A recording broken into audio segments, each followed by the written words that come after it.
Mr. Slud. Hello. Hello. I'm Amy Yarbrough. Nice to meet you. Nice to meet you. We're excited to have you.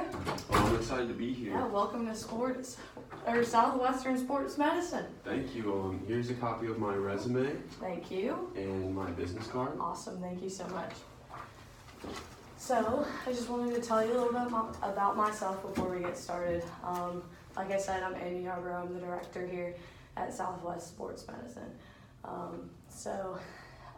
If you wouldn't mind, I'd like to take notes during this interview. Yep, That'd be good. that's perfectly fine. All right, awesome. So, here at Southwest Sports Medicine, we really like to know not only what you're doing here at Southwest Sports Medicine, but also what you do outside of work. So, what do you like to do? Yeah, so right now I'm on the basketball team on scholarship, but I really like to rock climb. And so that kind of made it so I couldn't pick up other hobbies, or I just felt like I didn't have enough time. But this senior year for me has really showed me that I can get better time management and I can fit in new hobbies such as rock climbing or getting to see a lot more of the area, because this area here is beautiful. Mm-hmm. And so I don't know if this is weird, but I actually like to do handheld puzzles. Okay. So I'm not a big puzzle piece guy, but I actually like to do they're like metal puzzles. Mm-hmm. And so I would say those are my hobbies. I've tried picking up some fly fishing. I would just say that's not my thing. Yeah. I have too much casting into the trees. But Well, that's awesome. Yeah, we definitely like to have well-rounded people here. So it seems like you're very well-rounded in basketball, puzzling, rock climbing. That's awesome. Here at our practice, we obviously have to deal with patients a lot. And we're really looking for people who are very motivating. So how would you motivate our patients here? So for one thing, you would have to motivate them through their process. And so the way that I would really do that is to try and almost be with them in their process as much as I can.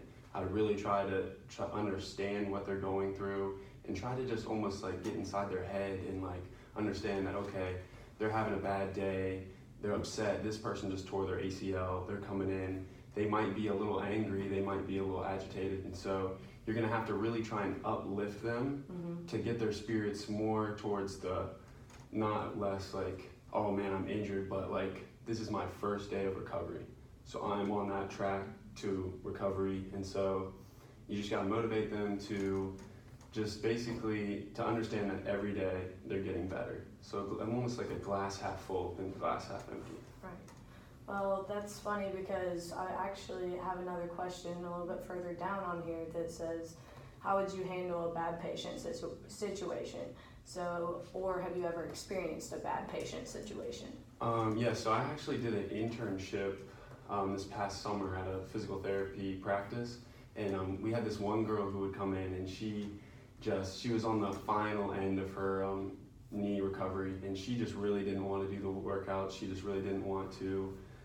She felt like she was 100%, but for us, we have a process that we have to do, and so one way to really motivate them, and I don't know if this is the best way, but for me is if you show them that you can do the exercises or like do them with them, they are really more motivated to do the exercises too, rather than you're just like, go do this, go do that. They actually see that like, okay, I can do this too. I like that. That's very good. Yeah, that's definitely what we're looking for here. What kind of qualities do you have that you believe set you apart?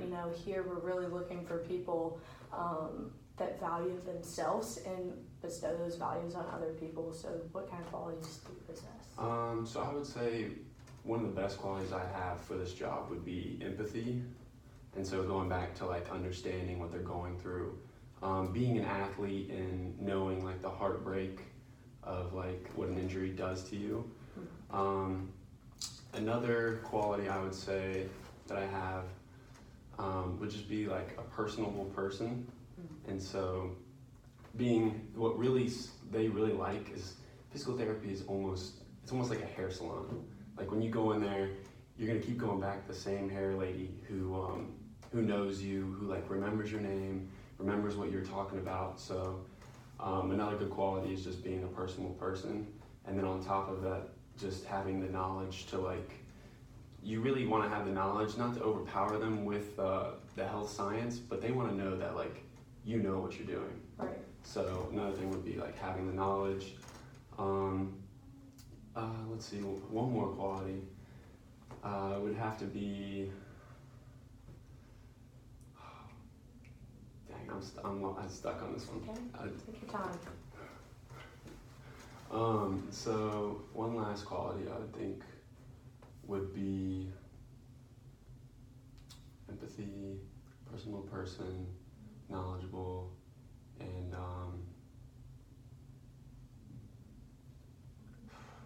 okay, that's all the qualities I got. I'm sorry. Alright, no problem. You know, here we deal with a lot of different people, a lot of different backgrounds. How well do you deal with people that are different than you? I would say I deal with them pretty well. Mm-hmm. I don't really see anybody as like different than me. So Right. there would be things like in physical therapy, every patient's like different. You can have patients who are like 7 years old all the way up to patients who are 80 years old. Mm-hmm. And you can also have patients who are overweight, and you can have patients who are like in physical condition. Mm-hmm. And so for me, it would just be like understanding that like you can't ask a person who's not in physical condition to basically do as many reps or do the same things that a person in physical condition. And also like you can't ask the 80-year-old to do the same stuff as the 7-year-old. But then again, you're gonna treat them all the same with the same respect and like kindness. Right. I like that. And you know, you deal with a lot of people. You know, being on the basketball team at Western Carolina, you know, you deal with a lot of different people, and so it just really teaches you how to be personable, like you said, and knowledgeable, and to know when to say, hey, let's do this, or hey, this isn't working, so let's change this. So that was a very good answer. You know, here we like to have a little bit of fun too, so to make our interviews a little bit more comfortable for our interviewees, we like to ask some fun questions. So if you were a donut, what flavor would you be? Let's see. So for me, I honestly don't like I like the jelly-filled donuts. Probably my favorite would be the raspberry or the apple. And so that would just be me as like a donut. So I would have a filling, and just to kind of like symbolize that there's more to me than just the outside of like a basketball player or like a athlete. That like the filling would be like, I don't know, back to the same qualities of like knowledgeable, wanting to be personable, and just like just wanting to be successful in like what I do. I never want to have that feeling of like, oh my gosh, I'm leading this person, like I'm not helping them in their recovery. Mm-hmm. So yeah, I'd be a jelly-filled donut. Nice. What is something that you've learned through working with people, specifically in the sports medicine field, that you would tell somebody who was wanting to potentially pursue sports medicine as a career? So this career is it's kind of a career that when you get into college, you got to know that you want to do it, because it's not something you can't just be in your junior year and be like, I want to do this. So another thing is it takes a lot of time management and organization. There's a lot of stuff that it's almost like a gateway. Mm-hmm. So like you can know that you can do the job, but you have to get this GPA, you have to get this score on your GRE, and then you have to apply. And so I would just say be organized, be on top of your stuff, and if you get behind, then it's just going to delay your whole process of getting this job. Thank you. If you had a patient that was improperly using our equipment here, how would you go about handling that situation? For one, you have to stop them immediately. Right. Yes. So that way they don't get hurt or they don't break the equipment. And then two, you would want to just show them how to correctly use it, and then maybe keep an eye on them, make sure that they're doing okay, and they're still doing it the way you asked them to. Gotcha. What made you want to apply for this position at Southwest? So really, Irish Southwest was a great place, and it's kind of the area that I want to be in. And second of all, it's just the whole job to me is I really want a job that I can be personable with people, not have to sit behind a desk, and then also help people. And then with the sports background, and I also really enjoy science.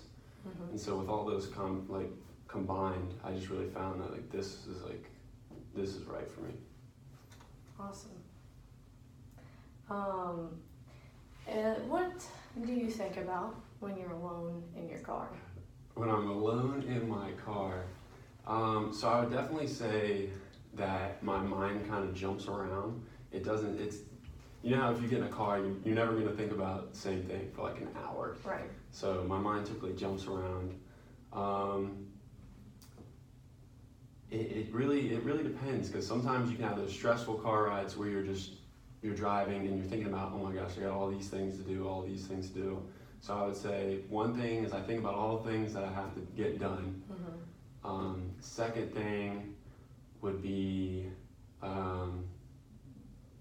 I just relax and sing along to music. So car rides are kind of relaxing to me. And then, let's see. Sometimes I actually do listen to podcasts. So I typically would be either thinking about the podcast or music or the stresses of my life. Well, what's your favorite genre of music? Genre of music? Don't judge this for me, but I don't really like, so it's like I like listening to a bunch of different types, but car rides specifically, I either like country or I like really upbeat, like dance, like EDM music. I know what you're saying, yeah. So, We'll yeah. pump it on there. All right, so I've asked you a lot about yourself. Do you have any questions for me? I just really wanted to know, like, what would be like a perfect candidate for you? Or what are the qualities that you are really looking for in a candidate? You know, we're definitely looking for someone who's self-motivated, that can motivate others. We look, for empathetic people, kind of like you said earlier, because we need people who can empathize with others and kind of put themselves into other people's shoes. Definitely well-rounded candidates we're looking for.